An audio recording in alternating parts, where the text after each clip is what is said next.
Hello दोस्तों, मैं Sarvesh study with Sarvesh YouTube channel में आप सभी का स्वागत है।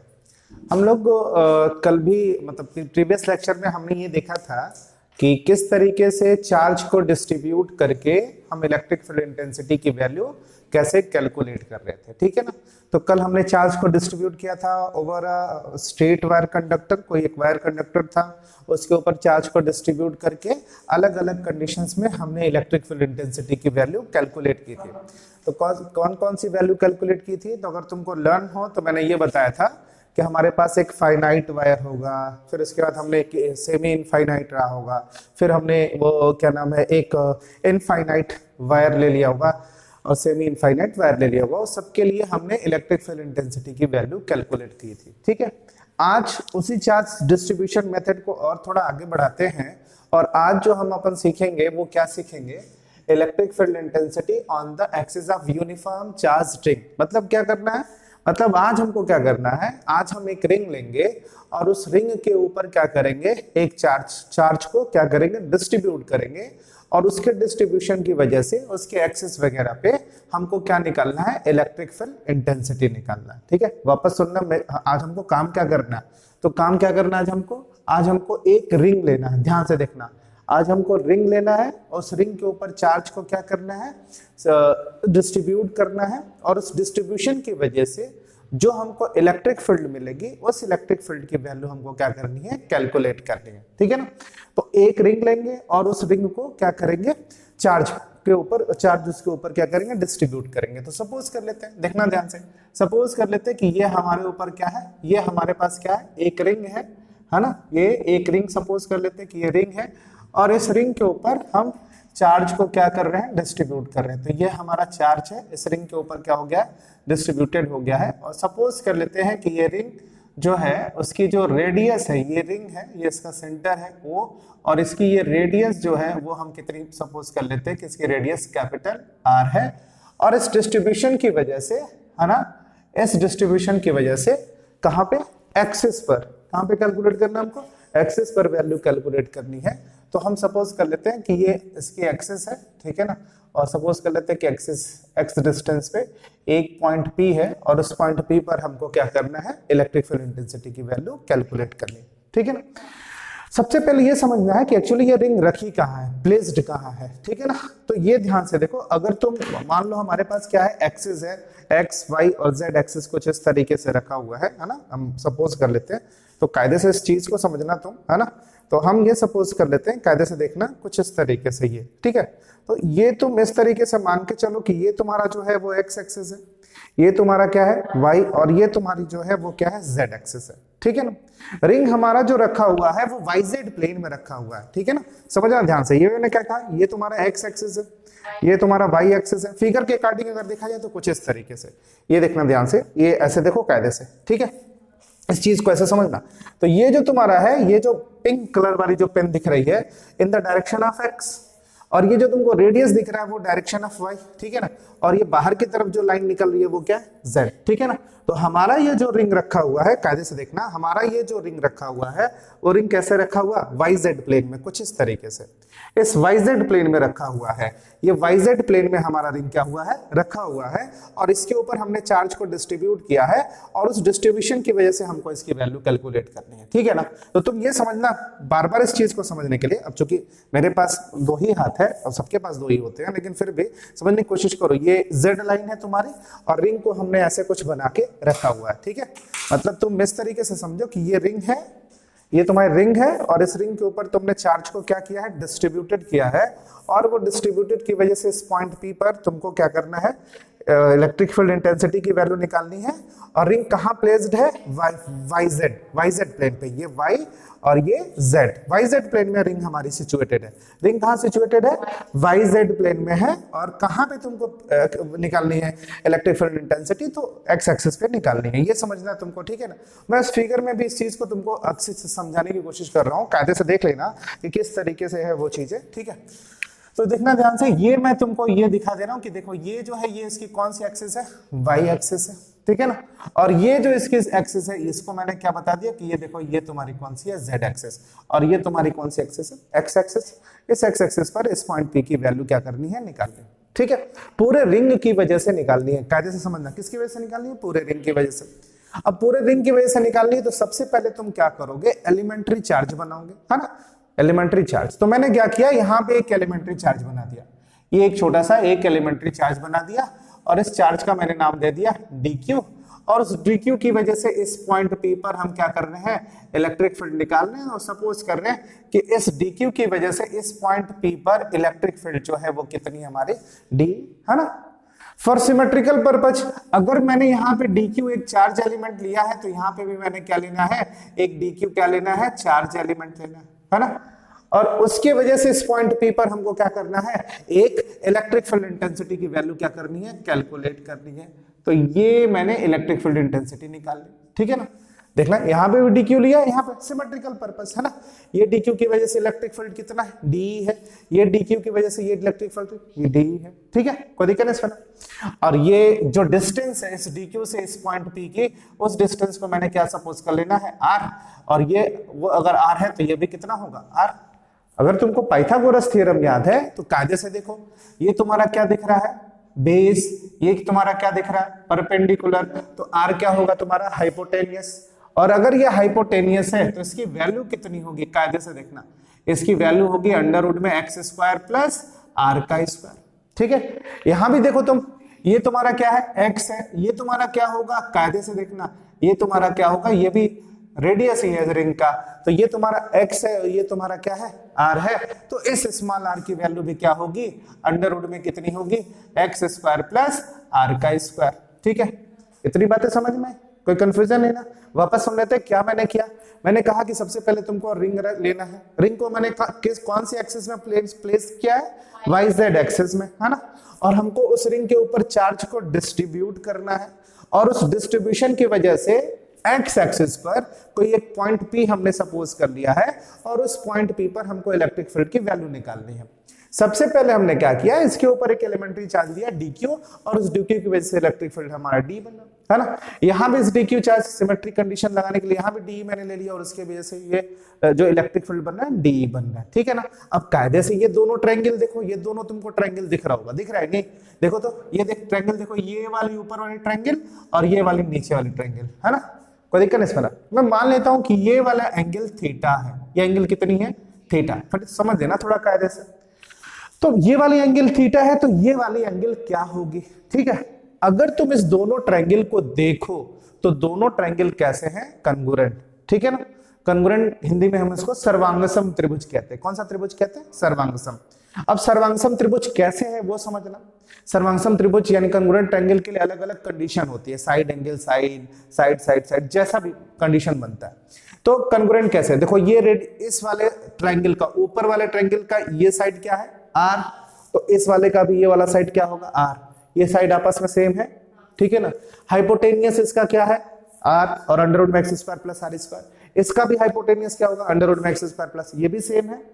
फिर ये देखो इस वाले भी ट्रायंगल में ये OP वाली लाइन आ रही है, और नीचे वाले भी ट्रायंगल में कौन सी वाली लाइन आएगी, OP, तो OP वाली लाइन जो होगी वो कॉमन लाइन हो गई, ठीक है ना। तो ये ट्रायंगल की तीनों साइड आपस में बराबर है, तो S का मतलब क्या होता है, साइड साइड साइड, मतलब भुजा भुजा भुजा से, है ना। हम ये कह सकते हैं कि ये दोनों त्रिभुज कन्ग्रुएंट है, मतलब सर्वांगसम है। और सर्वांगसम में कंडीशन ये है कि अगर ये वाली एंगल थीटा हो गई तो पक्का ये वाली एंगल भी क्या होगी, बोलिए थीटा ही होगी, ठीक है, कोई दिक्कत नहीं इसमें। तो ये देखो यहाँ पे हमारी इलेक्ट्रिक फील्ड वेक्टर क्वांटिटी है, तो वेक्टर क्वांटिटी है, तो इस पॉइंट P पर हमको क्या करना पड़ेगा, इसके कंपोनेंट्स डिटरमाइन करने पड़ेंगे, ठीक है ना। अब कंपोनेंट डिटरमाइन करते हैं, वो ध्यान से सुनना और कायदे से देखना। ये देखो ये प्लस dq की वजह से इलेक्ट्रिक फील्ड d, है ना। अब इसके दो कंपोनेंट होंगे, कौन से वाले कंपोनेंट, एक अलोंग द एक्सिस, सही है, और एक है ना परपेंडिकुलर टू द एक्सिस, ठीक है। इस d के दो कंपोनेंट, तो आपने बोला सर ये वाला भी d तो आपने खींचा, तो इस d के भी कितने कंपोनेंट होंगे, दो कंपोनेंट, एक कौन सा होगा, अलोंग द एक्सिस, और एक क्या होगा, परपेंडिकुलर एक्सिस, ठीक है ना। ये देख लेना, ये हमारा, कोई दिक्कत नहीं इसमें ना। अच्छा कायदे से देखना एंगल का फॉर्मेशन, ये एंगल तुम्हारा थीटा है, तो ये वाला एंगल भी क्या होगा, थीटा ही होगा, वर्टिकली अपोजिट एंगल, सही है। ये वाली एंगल थीटा है, तो ये वाली एंगल भी क्या होगी तुम्हारी थीटा ही होगी, क्यों? वर्टिकली अपोजिट एंगल, ठीक है ना, कोई दिक्कत नहीं बना। ये डी है, अलोंग द एक्सिस चल रहा, अलोंग द एक्सिस चलोगे तो वो क्या हो जाएगा? डी कॉस थीटा, आपको पता ही है, ठीक है। और वर्टिकली अपोजिट जा रहे हो तो ये वाली एंगल कितनी हो जाएगी? कंपोनेंट क्या हो जाएगा? डी साइन थीटा, सही है। ध्यान से देखना, ये वाली डी है, इसका जो कंपोनेंट होगा वो डी कॉस थीटा, और ये वाला जो होगा वो क्या होगा तुम्हारा? डी साइन थीटा, है ना। अब इस पॉइंट पी पर अगर तुम देखो कायदे से, तो इस पॉइंट पी पर तुमको कितने वैल्यू मिल रहा है? तो इस पॉइंट पी पर तुमको जो वैल्यू मिल रही है वो कितनी तरह की वैल्यू मिल रही है, ठीक है ना। तो डी कॉस थीटा, देखना ध्यान से, इस डी की वजह से भी डी कॉस थीटा, इस डी की वजह से भी डी कॉस थीटा, पर यहां पे देखो ये वाला डी साइन थीटा किधर की तरफ है? वर्टिकली अपवर्ड, और यहां पे डी साइन थीटा क्या है? Vertically downward. ये वाला डी साइन थीटा, ये वाला डी साइन थीटा को क्या कर देगा? कैंसिल आउट कर देगा, क्योंकि ये वेक्टर क्वांटिटी है। वेक्टर क्वांटिटी में इसका डायरेक्शन तुम पॉजिटिव साइड में लोगे तो इसका डायरेक्शन किधर की तरफ जाएगा? नेगेटिव साइड में जाएगा। तो ये वाली वैल्यू और ये वाली वैल्यू एक दूसरे को क्या कर देंगे? कैंसिल कर देंगे, ठीक है ना। अब बचा कितना? केवल तुमको d sine, d cos theta बचा। अक्सर बच्चे लोग क्या सोचते हैं? ये सोचते हैं कि इस डी की वजह से ये डी कॉस थीटा मिला, इस डी की वजह से ये डी कॉस थीटा मिला, तो बच्चा लोग बोलता है कि क्यों आप एक ही बार डी कॉस थीटा लिए हैं, आप इसको कितनी बार ले लीजिए? 2 बार ले लीजिए, 2d cos थीटा होना चाहिए, है ना। एक्चुअली ये 2d cos थीटा नहीं होगा, ये बहुत ढेर सारे d cos थीटा होंगे। ये इस dq की वजह से d cos थीटा, इस dq की वजह से d cos थीटा। जो तुम्हारा यहाँ पे अगर तुम ऐसा समझो, ये तुम्हारा रिंग है ना, ये समझना कायदे से, ये तुम्हारा रिंग है, यहाँ मैंने एक रिंग रखा है, ये रिंग है तुम्हारा, है ना, और ये तुम्हारा पॉइंट P है ना, और चार्ज इसके ऊपर डिस्ट्रीब्यूट है। थोड़ा इमेज करना, चार्ज इसके ऊपर डिस्ट्रीब्यूटेड है, पॉजिटिव पॉजिटिव पॉजिटिव, ठीक है। और यहाँ पे तुम्हारा ये पॉइंट P है, ठीक है ना। यहाँ से डिस्टेंस r, यहाँ से डिस्टेंस r, यहाँ से डिस्टेंस r, सारी डिस्टेंस तो r ही होगी ना, अलग अलग तो डिस्टेंस नहीं होगी ना। तो अगर इस वाले की वजह से यहाँ पे इस पॉइंट P पर d cos थीटा बन रहा है, तो इस वाले भी पॉइंट की वजह से क्या बनेगा? d cos थीटा, यहाँ वाले की वजह से d cos थीटा, यहाँ वाले d की वजह से, तो इस पूरे रिंग की वजह से कितना बनेगा? d cos theta. और हमको टोटल की वैल्यू निकालनी है, तो उसका हमको क्या करना पड़ेगा? इंटीग्रेशन करना पड़ेगा, ठीक है ना। तो नेट इलेक्ट्रिक फील्ड क्या हो जाएगा? देखना ध्यान से, नेट इलेक्ट्रिक फील्ड क्या हो जाएगा, कायदे से देखना। तो नेट इलेक्ट्रिक फील्ड क्या होगा? देखो इधर मैंने क्या लिखा, मैंने लिखा integration of d cos theta. Integration क्यों कर रहे हैं? मैंने बताया, इंटीग्रेशन का मतलब होता है समेशन। जितने भी d इस dq की वजह से, इस dq की वजह से, इस dq की वजह से, जितने भी dq होंगे वो सारे d cos थीटा बना रहे हैं। तो टोटल वैल्यू क्या होगी? सबकी वैल्यू जोड़नी पड़ेगी। तो उस जोड़ने के लिए मैथमेटिक्स ने हमको एक टूल दिया है, और उस टूल का नाम हमारा क्या है? इंटीग्रेशन है, ठीक है ना। तो हमने ये वैल्यू रख ली, ठीक है। d की वैल्यू क्या होती है हमको पता है, d की वैल्यू है ना, इलेक्ट्रिक फील्ड की वैल्यू क्या होती है बताइए? इलेक्ट्रिक फील्ड की वैल्यू क्या होती है? k q होती है। पर हमने कौन सा चार्ज लेना है? dq लेना है। तो k dq अपॉन क्या होता है? r square. ये r है, मैं देख रहा हूं, तो इसको मैंने क्या लिख दिया? r स्क्वायर, ठीक है ना। अब ये देखिए यहाँ पे क्या लिखा है? cos theta. cos थीटा का फॉर्मूला क्या होता है? तो आपने पढ़ा होगा, pbp अपॉन hhb, है ना, बेस अपॉन हाइपोटेनियस। तो बेस क्या होगा? देखो ये 90 डिग्री है ना, 90 डिग्री के सामने वाले ट्रायंगल हाइपोटेनियस, 90 डिग्री के सामने वाली हाइपोटेनियस, थीटा के सामने वाली परपेंडिकुलर, और रेस्ट जो बचा वो तुम्हारा क्या हो जाएगा? बेस हो जाएगा। तो बेस क्या होगा तुम्हारा? x हो गया, ठीक है ना। और हाइपोटेनियस तुम्हारा क्या है? r है, ठीक है। तो कुछ इस तरीके से मैंने लिख लिया, है ना। तो ई नेट की वैल्यू क्या होगी? कायदे से देखना। तो मैंने तुमसे पूछा कि ई नेट की वैल्यू क्या होगी, तो तुमने कहा कि ई नेट की वैल्यू, एक काम करिए, k को बाहर कर लीजिए, यहाँ पे x दिख रहा है, x को बाहर कर लीजिए, r स्क्वायर r क्यूब हो जाएगा ये बाहर, और यहाँ पे इंटीग्रेशन ऑफ क्या दिख रहा है हमको? d क्यूब दिख रहा है ना। इस d क्यूब का इंटीग्रेशन क्या हो जाएगा? तो हमने कहा कि इस d क्यूब का इंटीग्रेशन जो हो जाएगा वो कितना हो जाएगा? q सपोज कर लेते हैं, और अपॉन कितना हो जाएगा? r क्यूब, ठीक है ना। तो ई नेट की वैल्यू क्या आई? कायदे से देखो, तो ई नेट की वैल्यू क्या आई तुम्हारी? k q x upon r cube. r की वैल्यू क्या दिख रहा है?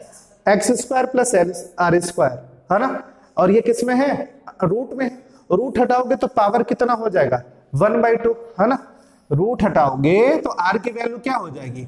x square plus r square पे पावर कितना हो जाएगा 1/2, और ये r पे टोटल पावर कितना था 3 था, तो कितना हो जाएगा देखो कायदे से, तो कितना हो जाएगा, ये हो जाएगा k q x अपॉन क्या हो जाएगा x square plus r square, और इस पे पावर 3 का 1 में मल्टीप्लाई करोगे तो 3/2, तो ये ई नेट हो जाएगा, है ना।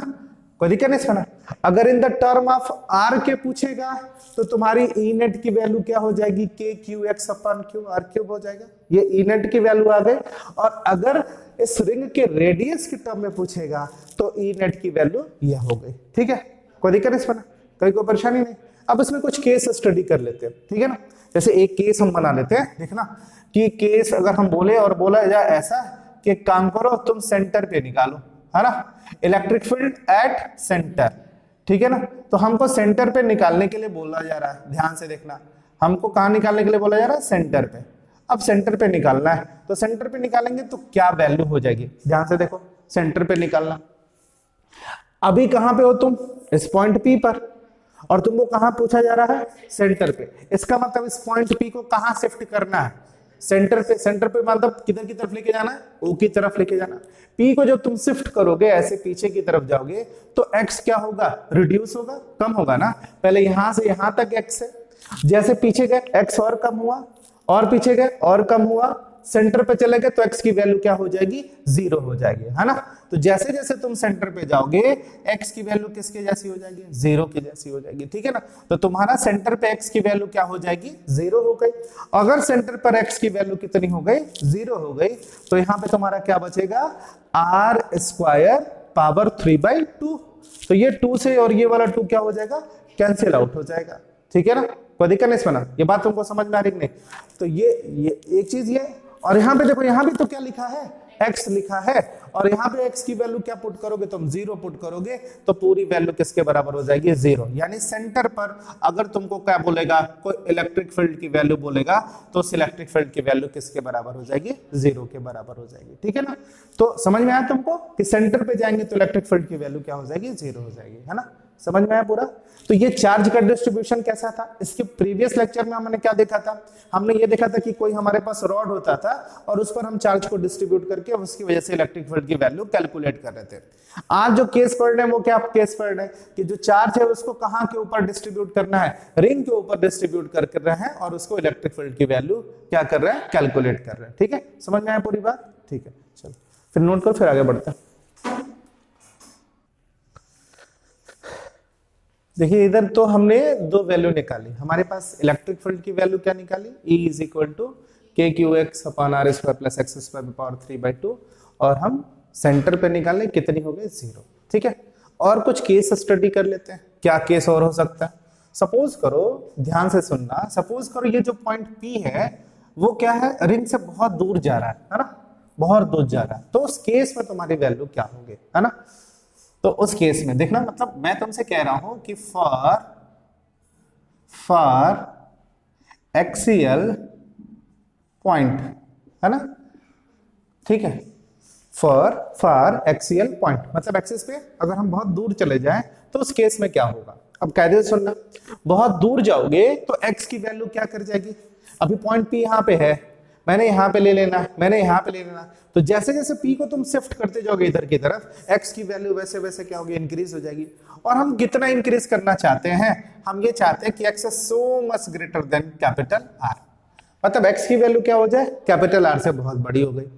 और अगर x की वैल्यू कैपिटल R से बहुत बड़ी हो जाएगी तो उस केस में फॉर्मूला क्या होगा हमारा, देखना ध्यान से, उस केस में हमारा जो फॉर्मूला होगा E इज इक्वल टू, देखना ध्यान से, के क्यू एक्स अपॉन क्या हो जाएगा तुम्हारा, R square plus x square है, तो तुम्हारा आर एक्स बहुत बड़ा है, किसके कंपैरिजन में, आर के कंपैरिजन में। तो आर बहुत छोटा हो गया तो आर को क्या कर दोगे, नेग्लेक्ट कर दोगे, ठीक है ना। तो आर को तुमने क्या किया, नेग्लेक्ट, और आर को जैसे ही नेग्लेक्ट किया तुमने, अब यहाँ पे एक्स स्क्वायर पे पावर कितना बचा, 3/2, और ये 2 से 2 क्या हो जाएगा, कैंसिल आउट हो जाएगा, और क्या मिला फॉर्मूला तुमको, k q x upon x cube, सही है।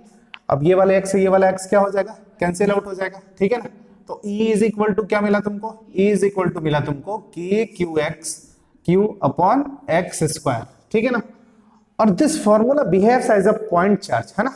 जिस तरीके से तुम याद करो कि पॉइंट चार्ज की वजह से इलेक्ट्रिक फील्ड की वैल्यू क्या निकालते थे, तो पॉइंट चार्ज की वजह से इलेक्ट्रिक फील्ड का फॉर्मूला क्या निकालते थे, E is equal to k Q upon R square. ये पॉइंट चार्ज की वजह से निकालते थे कि नहीं निकालते थे, निकालते थे पॉइंट चार्ज की वजह से। अच्छा, इस वाले फॉर्मूले को देखो और इस वाले फॉर्मूले को देखो, दोनों फॉर्मूला कैसा दिख रहा है, एक जैसा दिख रहा है। इसका मतलब क्या है कि अगर फॉर एक्सियल पॉइंट के लिए तुम फॉर्मूला निकालोगे तो this electric field behaves like a point charge, है ना।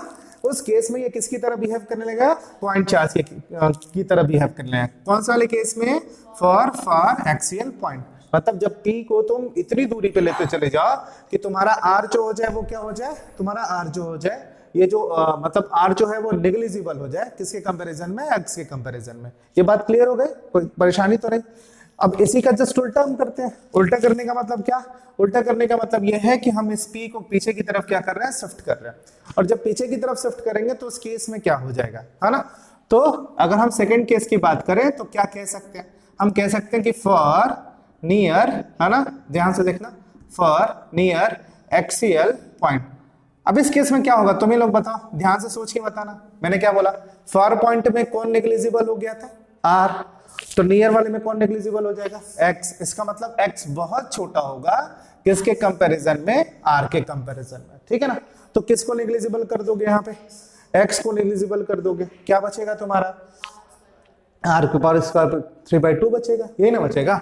तो उस कंडीशन में क्या फॉर्मूला बनेगा, E इज इक्वल टू क्या हो जाएगा, के क्यू एक्स, सही है ना। और अपॉन क्या लिखोगे, आर स्क्वायर प्लस एक्स, क्या नाम है, तुम एक्स को नेग्लिजिबल कर रहे हो तो छोड़ दो उसको, क्या कर दोगे, है ना, आर के कंपैरिजन में, तो ये पावर 3/2, तो ये से ये कैंसिल आउट हो जाएगा। और क्या मिला तुमको, E इज इक्वल टू कितना मिल जाएगा, देखो इधर क्या मिल जाएगा तुमको, के क्यू एक्स अपॉन क्या मिल जाएगा, आर क्यू, ठीक है ना। कोई दिक्कत नहीं सुना, ये देखो कोई परेशानी। यहां से क्या तुमको निकल के आ रहा था, यहां से ये बात निकल के आ रही थी कि E is proportional to 1/x square, ठीक है ना। और यहां से क्या ये बात निकल के आ रही है कि E is proportional to x, ये देखना ध्यान से, यहां से ये बात निकल के आई कि E is proportional to x, है ना। मतलब x के साथ इलेक्ट्रिक फील्ड क्या कर रही है, बढ़ रही है। और यहाँ पे E is proportional to 1/x square, यहाँ पे x की वैल्यू इंक्रीज करोगे तो E की वैल्यू क्या कर रही है, डिक्रीज कर जा रही है, ठीक है ना। तो ये सारा हम समझेंगे एक चार्ट पे, मतलब एक ग्राफ बनाएंगे, ग्राफ के साथ हम क्या करेंगे, समझ जाएंगे। इतनी बातें क्लियर हो गई, कोई परेशानी तो नहीं, ठीक है ना। अब एक बात और रह गई, किसी ने ये पूछ दिया कि हमको ये बता दो कि इलेक्ट्रिक फील्ड कौन से वाले पॉइंट पर मैक्सिमम होगा, है ना। मतलब कौन से वाले पॉइंट पर मैक्सिमम होगा, मतलब तुमको ये पूछा जा रहा है कि ये तुमको डिटरमाइन करके बताना है कि किस पॉइंट पर तुम्हारा इलेक्ट्रिक फील्ड मैक्सिमम होगा, है ना। तो फॉर मैक्सिमम इलेक्ट्रिक फील्ड, अगर ये बात समझना, फॉर मैक्सिमम इलेक्ट्रिक फील्ड अपने को निकालना है तो क्या हो जाएगा, मैक्सिमम इलेक्ट्रिक फील्ड। किसी की भी मैक्सिमा और मिनिमा निकालने के लिए हमने आपको मैथमेटिक्स में सिखाया है कि उसका फर्स्ट ऑर्डर में क्या कर दो, डिफरेंशिएट कर दो। समझ में आएगा, मैथमेटिक्स का मैंने नाम लिया, समझ में आएगा ना। फर्स्ट ऑर्डर में उसका क्या करोगे, डिफरेंशिएट करोगे और उसकी वैल्यू किसके बराबर कर दो, 0 के बराबर। तो dy/dx इज इक्वल टू 0।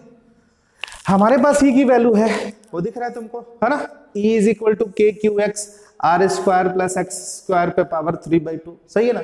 हमको उसका क्या करना है, डिफरेंशिएशन करना है ना। और मुझे पता है आप मैथमेटिक्स में बहुत तेज हैं, आपसे ज्यादा तेज तो पूरे धरती पे कोई मैथमेटिक्स में नहीं है, तो आप डिफरेंशिएशन बहुत कायदे से कर लेंगे, है ना, ठीक है ना। आएगी वैल्यू कितनी, है ना, आएगी वैल्यू x की वैल्यू कितनी आएगी, plus minus r upon under root में 2, है ना। तो अगर कोई पूछे कि रिंग के कौन से ऐसे पॉइंट पर इलेक्ट्रिक फील्ड की वैल्यू बहुत ज्यादा मैक्सिमम होगी, तो कौन सी वाली वैल्यू होगी, plus minus r upon root 2। Plus का मतलब इस डायरेक्शन में, माइनस का मतलब इस डायरेक्शन में। एक ग्राफ पे हम ये सारी बातें प्लॉट करेंगे, समझ में आया, इतनी बातें समझ में है ना, कोई दिक्कत नहीं इसमें ना, ठीक है, ठीक है, नोट करो फिर आगे बढ़ते हैं। ठीक है, देखो हमने इलेक्ट्रिक फील्ड की वैल्यू अलग अलग केस में निकाली रिंग की वजह से, ठीक है ना। हमने नेट वैल्यू क्या होती है, सेंटर पे क्या होती है, फॉर पॉइंट में किस तरीके से बिहेवियर आएगा, नियर पॉइंट पर किस तरीके से बिहेवियर आएगा। फॉर पॉइंट का मतलब क्या था, when x is so much greater than capital R, और ये इसका मतलब क्या है, when x is so much less than capital R, ठीक है ना। अब इसके लिए हम ग्राफ बनाते हैं ताकि हम इस इलेक्ट्रिक फील्ड के बिहेवियर को समझ सके। ग्राफ ध्यान से देखना, हम इस इलेक्ट्रिक फील्ड के बिहेवियर को समझना चाहते हैं, ठीक है। तुम ये सपोज कर रहे हो, थोड़ा इधर देखना का, थोड़ा ये तुम इधर सपोज करो कि ये तुम्हारा क्या है, रिंग है। अगली क्लास करना, अभी चलेगा, क्यों परेशान हो, पहले ये देखो ध्यान से। ये तुम्हारे पास क्या है, ये रिंग है ना, ये सपोज करो ये उसका सेंटर है। सेंटर पे इलेक्ट्रिक फील्ड की वैल्यू किसके बराबर, 0। तो सेंटर पे तुमको इलेक्ट्रिक फील्ड की वैल्यू कैसी मिली, 0 मिली, ठीक है ना। ये वैल्यू सेंटर पे इलेक्ट्रिक फील्ड की वैल्यू 0 मिली, ठीक है। अब देखो when x is very small capital R, मतलब जो हमारा x है वो इस कैपिटल R से क्या है, छोटा, मतलब रिंग के अंदर ही अपन, है ना। तो उसकी वजह से E is proportional to x, यानी E की वैल्यू क्या करेगी, इंक्रीज करेगी, है ना। तो ये E की वैल्यू इंक्रीज करिए, देखना ध्यान से, ये E की वैल्यू इंक्रीज करिए, देखना ध्यान से, ठीक है, कोई दिक्कत नहीं इसमें। और मैक्सिमम किस पॉइंट पे हो रहा है, फॉर मैक्सिमम, है ना। मैक्सिमम किस पॉइंट पे हो रहा था, तो मैंने तुमको बताया था कि मैक्सिमम जो होगा वो किस पॉइंट पे होगा, when x becomes plus minus r upon under root में 2, है ना। तो हम मान लेते हैं ये एक वैल्यू है ना, सपोज कर लेते हैं ये हमारी प्लस में r अपॉन अंडर रूट में 2 है ना। और ये जो वैल्यू है वो क्या है, माइनस में r अपॉन अंडर रूट में 2 है, ठीक है ना। यहां तक उसकी वैल्यू क्या थी, मैक्सिमम रही। ये दूसरे साइड इसकी वैल्यू क्या हो रही है, मैक्सिमम हो रही है, ठीक है। कायदे देखिएगा, ठीक है। और उसके बाद देखियो फॉर पावर पॉइंट, मतलब जैसे जैसे x को जैसे जैसे बढ़ाओगे E की वैल्यू वैसे वैसे क्या करेगी, डिक्रीज करेगी ना। x बढ़ाओगे तो E क्या करेगा, डिक्रीज करेगा। तो कुछ इस तरीके से ये डिक्रीज कर रहा होगा, तो कुछ इस तरीके से ये क्या कर रहा होगा, डिक्रीज कर रहा होगा, ठीक है ना। तो this is the behaviour of electric field, ठीक है ना। हमने ये ग्राफ जो बनाया है वो किसके किसके बीच बनाया है, E और x के बीच में हमने ये ग्राफ बनाया। तो this is the behaviour of electric field, ठीक है, समझ में आई बात, ठीक है। तो नेक्स्ट क्लास है, इसलिए ये करते हैं, अगले टर्म पे हम लोग न्यूमेरिकल करेंगे। उम्मीद है आपको समझ में आया होगा, ठीक है, ठीक, चलिए थैंक। तो समझ में आया सबको, बोलिए समझ में आया। तो अगले में हम लोग इससे रिलेटेड क्वेश्चंस वगैरह सॉल्व करेंगे, ठीक है। तो थैंक यू, आज के लिए बस इतना ही।